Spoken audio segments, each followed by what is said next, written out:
ఉన్నటువంటి ఈ గ్రామ గృహప్రవేశానికి మన గౌరవనీయ ఎమ్మెల్యే గారు రావడం జరిగింది.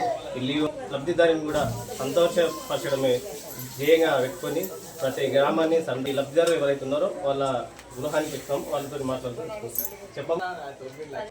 10 సంవత్సరాల నుంచి అసలు చాలాసార్లు ట్రై చేసినాం, పెట్టుకున్నాం కూడా, కానీ ఎప్పుడు రాలేదు. మా ఇంటి దగ్గర ఉన్నప్పుడు మా పరిస్థితి బాగా ఇంట్లో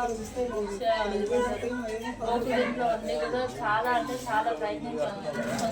కొంచెమన్నా హెల్ప్ చేశారు గవర్నమెంట్ నుంచి. బట్ మాకు గవర్నమెంట్ నుంచి ఇల్లు వచ్చింది, చాలా సంతోషంగా ఉంది. కొంచెం అయితే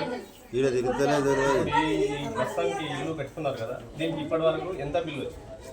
4 లక్షలు. 4 లక్షల రూపాయలు. ఇంకెంత రావాల్సింది? 1 లక్ష.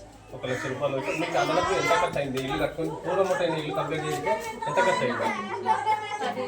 10 లక్షలు ఖర్చు అయింది. 10 అంటే గవర్నమెంట్ 4 యొక్క 6 లక్షలు అదనపు ఖర్చు అయింది అనమాట. అంటే ఇప్పుడు ప్రస్తుతానికి నీకు 5 లక్షలు వస్తున్నాయి కదా, మంచిగా అనిపిస్తుందా?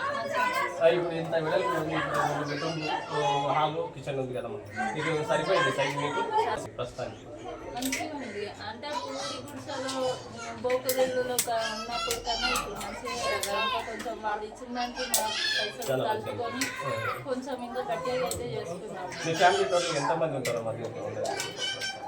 మా బావ, మా ఆయన.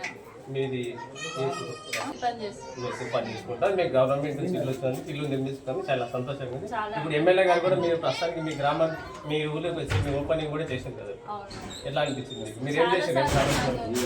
సార్ వచ్చింది, మీరు ఏం చేసారు? సన్మానం లాగా ఒక చాలా